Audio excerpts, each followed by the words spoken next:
आपला सगळ्यात मोठा प्रॉब्लेम काय माहिती आहे का? आपलं हृदय धोक्यात आहे आणि धोका देणारेच त्या हृदयामध्ये आहेत.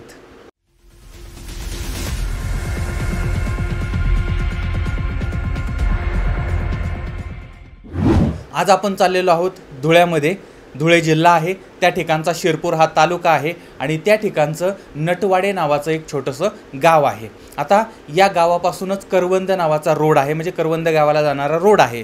तर त्या रोडच्या बाजूला रमेश पावरा यांची शेती आहे. आता त्या शेतीच्याच बाजूला एक चारी आहे आणि त्या चारीमध्ये एका महिलेचा मृतदेह पडलेला होता. तारीख आहे 31 मे 2022. साधारणपणे सकाळची वेळ झालेली होती आणि कुणीतरी कशासाठी तरी त्या बाजूला गेलं होतं आणि त्यावेळेस त्यांनी बघितलं की या ठिकाणी या महिलेचा मृतदेह पडलेला आहे. आता एका व्यक्तीला कळलं, तीच बातमी मग सगळीकडे कळलेली आहे, गावात कळलेली आहे आणि गावातली लोक सगळी त्या ठिकाणी धावत आलेली आहेत, लोकांची गर्दी जमलेली आहे. आता यावेळेस गावचे जे पोलीस पाटील आहेत प्रकाश पावरा यांना ही सगळी माहिती गेली आणि प्रकाश पावरा सर त्या ठिकाणी पोहोचलेले आहेत आणि मग त्यांनी या घटनास्थळाची सगळी पाहणी केली आणि त्यानंतर शिरपूर पोलिसांना त्यांनी फोन केला. फोन केल्याबरोबर ती पोलीस त्या ठिकाणी घटनास्थळी पोहोचलेले आहेत. आता या ठिकाणी साधारण एक 25-30च्या आसपासच्या एका महिलेचा तो मृतदेह होता. हा मृतदेह अर्धवट जळालेला होता, तिच्या शरीरावरती जखमा होत्या, तिचा चेहरा बिघडवलेला होता आणि अंगावरती पेट्रोल टाकून त्याला जाळण्याचा प्रयत्न केलेला होता आणि बाजूलाच रक्त लागलेले दगडसुद्धा पडलेले होते. आता चेहरा बिघडवलेला होता, याच्यामुळे हा चेहरा म्हणजे ती व्यक्ती कोण आहे किंवा हा चेहरा कोणाचा आहे हे ओळखणं अवघड जात होतं. पण यावेळेस आता गावातली अनेक लोक त्या ठिकाणी जमलेली होती. त्यावेळेस एक मध्यम वयाची एक महिलासुद्धा त्या ठिकाणी आलेली होती आणि त्या महिलेनं या ठिकाणी ओळखलं की ही जी व्यक्ती आहे जिची हत्या झालेली आहे तिचं नाव आहे निर्मला पावरा, वय साधारण 30 वर्षाचं आहे आणि ही निर्मला याच गावामध्ये राहणारी आहे आणि या गावामध्ये राहणारे सुनील पावरा यांची ती पत्नी आहे. आता या मृतदेहाची ओळख त्याच ठिकाणी लगेच पटली. पण प्रश्न हा होता की या महिलेची हत्या कुणी केली होती? पोलीस ज्यावेळेस चौकशी करत होते त्यावेळेस पोलिसांना असं समजलं की काही दिवसापूर्वी ही महिला पळून गेलेली होती. आता जर ही पळून गेली होती तर मग तिचा मृतदेह इथं कसा काय आला? याचा अर्थ ही हत्या एकतर तिच्या पतीनं केलेली असेल किंवा ती ज्याच्याबरोबर ती पळून गेलेली होती त्यानं ही हत्या केलेली असेल. आता पोलिसांनी गावातली जी लोकं आहेत त्यांचे जबाब घेतलेत. त्यानंतर प्रत्यक्षदर्शी जी मंडळी होती त्यांच्याकडून माहिती घेतली, शेजारी पाजारी वगैरे मंडळी होती यांच्याकडूनही माहिती घेतली आणि निर्मलाच्या घरातली जी मंडळी होती, पती होते, बाकीची मंडळी जी होती त्यांच्याकडून सुद्धा जबाब घेतलेले आहेत.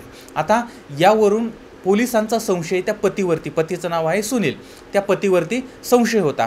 कारण बायको पळून गेल्यापासून हा पती जो आहे तो वेडापिसा झालेला होता आणि ती जर सापडली तर तिला जिवंत ठेवणार नाही अशा पद्धतीनं हा पती हा सुनील बोलत होता, असं काही नातेवाईकांनी पोलिसांना सांगितलेलं होतं आणि त्यामुळे मग पोलिसांनी सुनीलला ताब्यात घेतलं, त्याच्याकडून चौकशी करायला सुरुवात केली. आता हा जो सुनील आहे तो एक कष्टकरी तरुण आहे, एक गरीब माणूस आहे आणि तो काय असा सराईत गुन्हेगार वगैरे नाही आणि त्यामुळे मग पोलिसांनी ज्यावेळेस त्याच्याकडे चौकशी करायला लागले त्यावेळेस मग त्यानं कबूल केलं की पत्नी निर्मलाची हत्या त्यानंच केलेली आहे. पण या हत्येच्या पाठीमागे जे कारण होतं ते कारण मात्र फार विचित्र होतं, वेगळ्या पद्धतीचं होतं. आता सुनील पावरा हा नटवाडे या भागामध्ये राहणारा एक तरुण आहे, कष्टाळू तरुण आहे. तो काम करतो, म्हणजे विटा बनवण्याचं वगैरे त्या ठिकाणी काम करत होता. आता ज्यावेळेस त्याचं लग्नाचं वय झालं त्यानंतर मग निर्मला नावाच्या एका तरुणीबरोबर त्याचं लग्न झालं. दोघंही पती पत्नी, म्हणजे त्यांची पटापटी झाल्यानंतर, दोघांचं लग्न झाल्यानंतर दोघंही पती पत्नी हे विटा बनवण्याच्या कारखान्यामध्ये किंवा विटा बनवण्याच्या कामावरती काम करायला लागले. एका बाजूला त्यांचं काम चाललेलं होतं, एका बाजूला त्यांचा संसार चाललेला होता आणि याच काळामध्ये त्यांना 3 मुलं झालेली होती आणि आता यांच्या घराचं गोकुळ झालेलं आहे. लहान मुलांनी यांचं घर हसायला लागलेलं आहे, घर खेळायला लागले, घर बागडायला लागलेलं आहे आणि गोकुळात आनंदाच्या आणि प्रेमाच्या रंगाची यांच्या उधळण व्हायला लागलेली होती. पण हा जो आनंद होता तो आनंद जास्त दिवस टिकला नाही. सुनीलचा एक चुलता होता, म्हणजेच निर्मलाचा चुलत सासरा, आता हा यांच्या घरी यायला लागला. आता कसं होतं की हा काका होता आणि तो घरी येतो आहे, रक्ताचं नातं आहे आणि त्यामुळे त्याचं घरी येणं जाणं वगैरे चाललेलं होतं, ते येणं जाणं वाढत होतं. ही आपली सून आहे, ती आपल्या मुलीप्रमाणे आहे, तिचा आपण आदर केला पाहिजे. पण हा मात्र चुलत सासरा तिच्यावरती हात टाकण्याचा प्रयत्न करत होता. आणि वास्तविक पाहता याच्या घरी याची पत्नी होती, मुलं होती, याचाही संसार सुखानं चाललेला होता.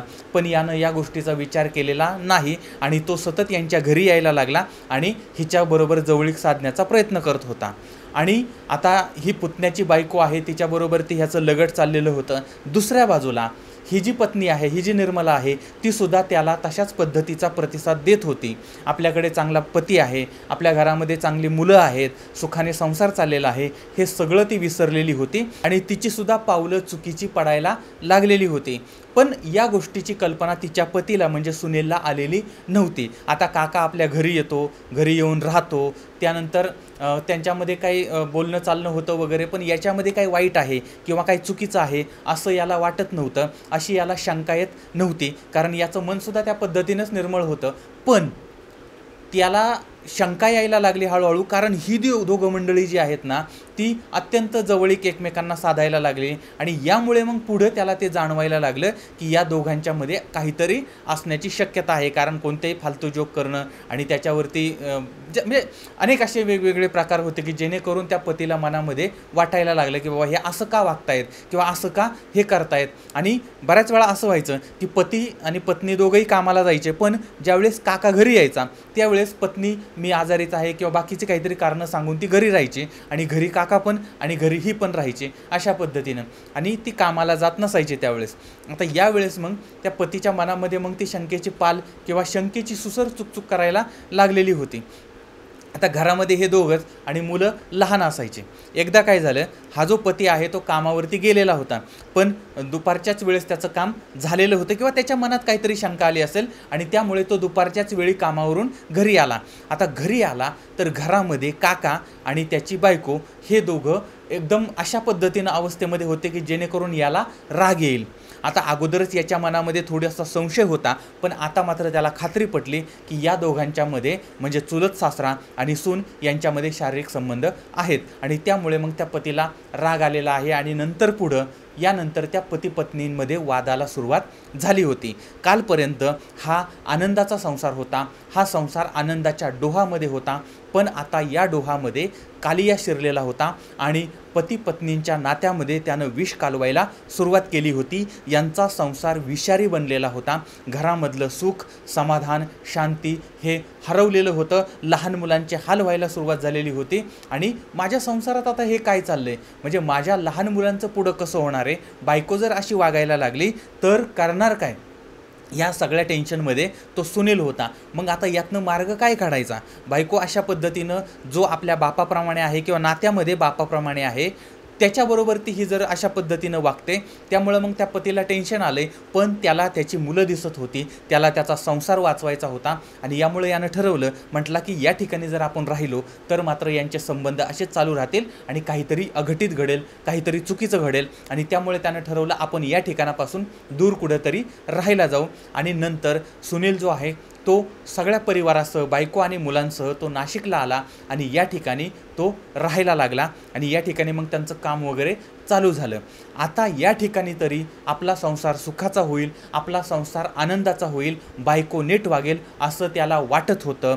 पण तसं झालं नाही. ही निर्मला तिच्या चुलत सासऱ्याच्या संपर्कामध्ये होती आणि ती कुठं आहे, काय आहे याची इत्थंभूत माहिती त्या सासऱ्याला होती. आणि त्यामुळे त्या दोघांच्यामध्ये येणं जाणं वगैरे किंवा बोलणं चालणं वगैरे चाललेलं होतं. आणि हे केव्हा लक्षात आलं, तारीख होती 13 मे 2022. या दिवशी निर्मला नाशिकमधून त्या घरामधून गायब झाली. आता बायको कुठं गेली, काय गेली, काही या नवऱ्याला तपास नाही आहे, काहीही कल्पना नाही आहे. अचानकपणे ती गायब झालेली होती. आता लहान मुलांचा म्हणजे प्रश्न निर्माण झाला, त्या मुलांच्या जेवणाचा प्रश्न निर्माण झाला, घरामध्ये आई नाही आहे, त्या मुलांचे हालहाल व्हायला लागले. आणि ही बायको मात्र कोणाला न सांगता, लहान बाळांचा विचार न करता बाहेर कुठेतरी गायब झालेली होती. आता नवऱ्यानं बायकोला शोधण्याचा प्रचंड प्रयत्न केला, पण ती काही सापडली नाही. लहान मुलं उपाशी राहायला लागली आणि त्यावेळेस मग अखेर हा जो पती आहे सुनील, तो मुलांना घेऊन गावाकडे आला आणि आता गायब झालेली जी बायको आहे तिला शोधायला लागला. पोलिसांमध्ये तक्रारसुद्धा दाखल केली होती. पोलीससुद्धा तिचा शोध घेत होते आणि हा सुनीलसुद्धा तिच्या शोधात होता. आणि यावेळेस या पतीला समजलं की आपला काकासुद्धा गायब झालेला आहे. याचा अर्थ तिच्या चुलत सासऱ्याबरोबर ती ही पळून गेलेली होती, कारण हे दोघंही गायब झालेले होते. आता हा विचार ज्यावेळेस त्याला कळला किंवा हे ज्यावेळेस त्याला कळलं त्यावेळेस मात्र त्याच्या तळपायाची आग मस्तकात गेलेली आहे आणि तो पती त्या पत्नीचा शोध घेतोय आहे आणि तिला धडा शिकवण्याची त्याची मानसिकता तयार झालेली होती. आणि याला असं समजलं की औरंगाबाद जिल्ह्यामधल्या कन्नड तालुक्यामध्ये हे दोघंजण प्रेमीजीव राहत आहेत. आता हे कळल्यानंतर तो जो पती आहे त्यानं त्याची टू व्हीलर काढली आणि पत्नीच्या मागावरती निघाला. कसंही करून त्यांना शोधायचं असं त्यानं ठरवलेलं होतं आणि त्याप्रमाणे त्यानं त्यांचं घर शोधलं आणि एका आडबाजूच्या गावामध्ये हे दोन प्रेमीजीव एका झोपडीमध्ये राहत होते. हा जो पती आहे तो पती त्या झोपडीपर्यंत पोहोचला. आता नवऱ्याला पाहिल्याबरोबर ती बायको प्रचंड घाबरलेली आहे आणि बायकोला पाहून नवरा पिसाळलेला आहे, पण तरीही पती शांत होता. म्हणजे त्या चित्रपटातला एक डायलॉग आहे, कंट्रोल उदय कंट्रोल. त्या पद्धतीनं त्यानं स्वतःवरती कंट्रोल केला. त्यानं स्वतःचा राग गिळला. त्यानं बायकोला समजावण्याचा प्रयत्न केला. आपली 3 मुलं आहेत, आपला सुखाचा संसार आहे, आपण म्हणजे एकमेकांचा संसार आपण का मोडायचा, आपल्या मुलांचे हाल का करायचे, लहान मुलं तुझी वाट पाहत आहेत, त्या मुलांची काय चुकी आहे, तू घरी चल, हे सगळं विसरून जा, सुखानं संसार कर वगैरे वगैरे वगैरे. स्वतः इतका राग आला होता त्याला, पण तरीही तो राग कंट्रोल केला. बायकोला समजावून त्यानं सांगितलं आणि त्या बायकोला घेऊन घरी आला. पण त्याच्या मनातला राग आणि त्या रागाची आग आणि त्या आगीची धग कमी झालेली नव्हती. क्रोधाची ज्वालाग्नी त्याच्यामध्ये भडकत होती. चुलत सासरा आणि सून, त्यानंतर त्यांचे अनैतिक संबंध, 3 मुलं, 3 मुलांचे हाल, संसार, उघड्यावरती पडलेला संसार, बदनामी, इज्जत, अनैतिक गोष्टी, हे सगळे विचार जे आहेत ते त्याच्या मनामध्ये रुंजी घालत होते, गिरट्या घालत होते आणि काही केल्या ही गोष्ट त्याच्या मनातून जात नव्हती. त्यानं स्वतःला शांत करण्याचा प्रयत्न केला आहे, स्वतःवरती कंट्रोल करण्याचा प्रयत्न केला आहे, पण याचा उपयोग झाला नाही आणि त्यानं स्वतःवरती कंट्रोल ठेवता ठेवताच त्याचा कंट्रोल बिघडला आणि त्यानं रात्रीच त्या बायकोचा खून केला. तिच्या डोक्यामध्ये दगड घातला, तिची हत्या केली आणि तिचं जे प्रेत आहे ते प्रेत एका चारीमध्ये फेकून दिलं आणि त्याच्यावरती पेट्रोल टाकलं आणि तिला जाळून टाकलं. म्हणजे त्याला वाटलं आता ही जळून पूर्ण हिची राख होईल आणि नंतर तो घरी निघून आला. त्यानं आपल्या बायकोला कायमचं संपवलं. नवऱ्याचा राग अशा पद्धतीनं शांत झाला. बायकोची चिता पेटली गेली, पण या चितेमध्ये लहान मुलांचं बालपण जळून गेलं, याचा संसार जळून गेला, मातृत्व जळून गेलं, पितृत्व जळून गेलं. थोडक्यात काय तर अशा पद्धतीनं यांच्या संसाराची वाताहत झाली. बायकोच्या वागण्यामुळे नवऱ्यानं तिचा खून केला. नवऱ्यानं खून केला म्हणजे त्याला आता त्याची शिक्षा मिळेल, पण या सगळ्यांमध्ये त्या निष्पाप मुलांना मात्र काहीही न करता, कोणतीही चूक नसताना आयुष्यभराची शिक्षा भोगावी लागणार आहे. आता आई पण नाही आहे, वडील पण नाही आहेत. अशा पद्धतीनं यांचा सुखी संसार उद्ध्वस्त झाला. कालपर्यंत सगळं होतं, आज मात्र ही 3ही मुलं अनाथ झालेली आहेत. अशा पद्धतीची ही घटना घडलेली होती.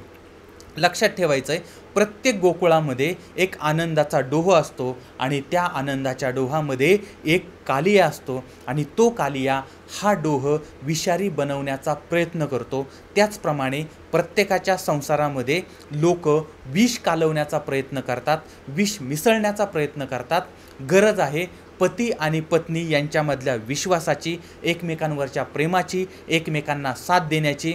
आणि जर समजा यातला एक जरी जोडीदार चुकीचा वागला तरीही तो संसार उद्ध्वस्त होतो, तो संसार विषारी बनतो. आणि त्यामुळे मी पुन्हा पुन्हा सांगतो, आपल्या ज्या DSD परिवारातले जे पती पत्नी आहेत, जे कपल आहेत, जे जोडीदार आहेत, त्यांना माझी हात जोडून विनंती आहे की एकमेकांवरती प्रचंड त्यांचा विश्वास असला पाहिजे. एकमेकांचा कधीही विश्वासघात करायचा नाही. नवऱ्यानं बायकोचा किंवा बायकोनं नवऱ्याचा विश्वासघात करायचा नाही. दोघांमधलं प्रेम जे आहे ते काहीही झालं तरीही कमी होऊ द्यायचं नाही आणि दोघांमध्ये तिसरा व्यक्ती येणार नाही याची काळजी घ्यायची. स्वतःवरती कंट्रोल ठेवायचा. एकमेकांबद्दलची जर काही कमी असेल तर ती कमी दूर करण्याचा प्रयत्न करायचा. आणि लक्षात ठेवा, जोपर्यंत पती आणि पत्नी तुम्ही दोघंही एक आहात तोपर्यंतच तुमचा संसार सुखाचा आहे, तोपर्यंतच तुम्ही दोघंही सुखी राहू शकता. आता याबद्दल तुम्हाला काय वाटतं ते सुद्धा मला जरूर कळवा. आणि जे माध्यमातून समोर आलेलं होतं ते मी तुमच्यासमोर मांडण्याचा प्रयत्न केलेला आहे. जर समजा तुम्ही या भागातील असाल आणि तुम्हाला याच्याबद्दलची अधिक किंवा नवीन माहिती, वेगळी माहिती काय असेल तर तीसुद्धा जरूर कळवा. याबद्दल पोलिसांचाही तपास चाललेला आहे. आता मी जे सांगितलं त्याच्यापेक्षाही वेगळी माहितीसुद्धा आपल्यासमोर कदाचित येऊ शकते. पुन्हा भेटूया उद्या रात्री 8:30 वाजता पुन्हा एका नवीन क्राईम स्टोरीमध्ये. तोपर्यंत धन्यवाद.